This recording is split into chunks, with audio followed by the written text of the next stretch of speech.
Vatican City, a one-of-a-kind sovereign nation of some 500 people, carved out of the center of Rome. With its massive dome, St. Peter's Basilica dominates the city as a symbolic spirit center for 1.2 billion Catholics around the world. The Vaticano obelisk, the sometimes overlooked counterpart to the dome, stands like an exclamation point in the center of St. Peter's Square, a shout-out to ancient Egypt where it's from. Looking from above, we mark the square's axes based on two of the cardinal points laid out on either side of the obelisk by Gian Lorenzo Bernini as part of the square's redesign. Following this projection, we see that it comes within 7 kilometers of the main peak of Easter Island, an interesting coincidence considering Bernini completed the square's redesign 55 years before Europeans first visited the island. Looking more closely at St. Peter's Basilica, we see that it is rotated slightly to the Easter Island axis line. Examining this orientation shows that the projection of the basilica's roofline intersects the Christopher Columbus monument in Barcelona, Spain. This highly symbolic monument to one of our culture's foundational memes stands at the spot where he returned to Spain after his iconic first voyage to the New World to report to Queen Isabella and King Ferdinand. In addition to laying out the square, Bernini spent 50 years embellishing the basilica with Baroque grandiosity. Two of his works in particular stand out as being the most important in the basilica, the baldacchino and St. Peter's throne behind it. The 10-story bronze baldacchino centerpiece is said to be the tallest bronze structure in the world. It stands over St. Peter's tomb and houses the high altar. Since these talismans lie along the Columbus column alignment, Bernini, unwittingly or not, actually marked two important ley lines when you consider the Easter Island alignment. Now, St. Peter's Basilica is built on the ruins of Old St. Peter's Basilica, so its orientation hasn't changed since construction first began around 320 AD. This suggests, perhaps, that this spot in Barcelona with such potent New World symbology was marked since the pivotal reign of Constantine the Great, who ordered the old basilica to be built. Notice Old St. Peter's Basilica also features the Vaticano obelisk before it was moved, standing with its original dome counterpart. In the first video, I show how this line from the Columbus column threads right up La Rambla and extends to the Comox Valley where it is aligned with the valley's hexagonal bedrock. I recommend watching that first video to understand this. There's a lot going on here. Like a fractal in the valley, Hornby Island also expresses hexagonal bedrock geometry, except that it is rotated 30 degrees to the hexagon formed by the coast of Vancouver Island. In this case, the hexagon is oriented to Machu Picchu, straight down the southwest-facing ridge. Now consider Easter Island once more. In this view, with vertically exaggerated relief, you can see the island is dominated by 3 prominent peaks. These peaks are very close to defining the 3 apexes of a pentagram, much like Hornby's ridges define 2 sides of a hexagon. We can define the pentagram geometry on Easter Island using a line from the Hornby apex. This orientation results in an exact fit with the 2 peaks of Easter Island, and the third off by about 1/2 kilometer. A line through the best fitted peaks runs exactly through the heart of Washington, D.C.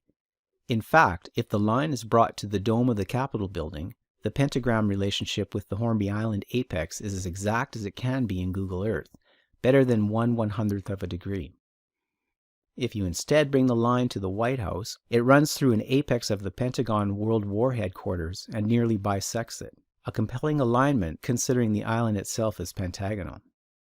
Like the Vatican, the counterpart to the Capitol building dome is the Washington Monument obelisk. It is the tallest obelisk and tallest granite structure in the world. Given that the hexagon 6 of Hornby and the pentagon 5 of Easter Island led us to Washington, I must point out that the Masonic Washington Monument is 555.5 feet tall, which is equal to 6,666 inches. This theme carries through to St. Peter's Square, as the Vaticano obelisk was erected by Pope Sixtus V. He also completed the dome of St. Peter's Basilica, providing the counterbalance to the yang of the obelisk. The Vaticano obelisk's importance is obvious not only by its location, but also by the fact that it is the only ancient obelisk in Rome that has remained standing since it was first erected in 37 AD. It is also the first monumental obelisk erected in modern times. Sixtus V used 1,000 men to move it from its former position a few hundred meters to the west. This was only the first of 4 ancient obelisks he erected in his short tenure as Pope, including the 3 largest in Rome and the largest standing in the world. Besides moving these obelisks, Sixtus V was responsible for much geomantic redesign of Rome, including the creation of alignments by opening up long stretches of road. The story of these alignments is quite a tale in itself and is the subject of a later video in this series. In Barcelona, we take another look at the Columbus column to Comox Valley line and see how it also comes within 85 meters of a hexagonal obelisk. This 6-sided obelisk is very unique. 4-sided obelisks are relatively common in urban design, but I've not seen another example of hexagonal obelisks in 4 years that I've been researching this material. The obelisk marks the intersection of Ave Diagonal, significant as the longest street in Barcelona, and Passeig de Gràcia, Spain's most exclusive street with some of Barcelona's top tourist draws. This entire 11-kilometer street lines up with Mt Kailash. The imposing pyramidal peak of the Himalayas towers over the surrounding Tibetan landscape. It has the unique distinction of being one of the world's most venerated holy places, a supremely sacred site of 4 religions and billions of people. Mt Kailash is arguably the world's single most important example of physical geography and human geography merged in one location. Seeing this connection between the Vatican and Barcelona, we might ask if there's also a Roman connection to Mt Kailash. Consider Campidoglio Square at the top of Capitoline Hill in Rome. Like the Vatican's importance, Capitoline Hill is the most important spot of the Roman Empire. It is the only section of the city to evade capture by the barbarians when Rome fell. Note that the English word capital, as in Capitol Building in Washington, derives from Capitoline. Campidoglio is a significant urban plan designed by Michelangelo that combines an oval shape with a diamond pattern as a play on the previous Renaissance geometries of the circle and square. Its center springs slightly so that one senses that he is standing on the exposed segment of a gigantic egg, but buried at the center of the city at the center of the world. Observing a line drawn to the Great Pyramid, there can be little doubt that the square was oriented in this direction. The Great Pyramid itself is only 1 degree off from being lined up on the other end. Doubt is further minimalized when you see 2 sphinxes flanking the base of the entrance, silently confirming this orientation. The plaza is laid out such the Basilica of St. Mary of the Altar of Heaven is aligned with the spiral. This basilica is built on the highest part of Capitoline Hill out of its previous incarnation as Temple of Juno Moneta. It's worth noting that this is where Roman coins were first minted, initiating the ancient practice of associating mints with temples. Moneta is the origin of the English words monetary and money. It turns out that this orientation creates a perpendicular that is aligned with Mt Kailash from both the church within 1/10 of a degree and from the square from within 1/20 of a degree. The bearing to Mt Kailash is almost exactly 45 degrees to the azimuth running to the Great Pyramid. Making it exactly 45 degrees, it comes within 2 kilometers of Mt Kailash and continues along to within 15 kilometers of Mount Everest.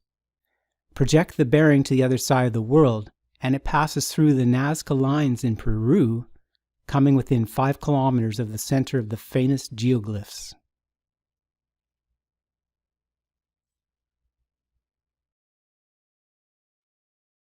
We'll take a global view and connect Mt Kailash to North America via Mount Whitney. It's the tallest peak north of Teotihuacan, except for a small area clustered between Denali and Mount Logan, North America's highest and second highest mountains, respectively. This configuration brings the line through the Comox Valley within a few hundred meters of splitting Hornby Island from Denman Island. Zooming out a bit and moving the line about 1.5 kilometers shows the apparent influence of this alignment corresponding to the valley's hexagonal geometry. It matches our defining hexagon's bisector within 14/100ths of a degree. Mt Kailash is also known as the seventh or crown chakra of the 7 so-called earth chakras. We'll come back to these chakras, but first let's take a bit deeper look at our Easter Island alignment. Creating a circle centered on Mt Kailash with radius of exactly 6,660 miles brings it to the edge of the Hornby hexagon.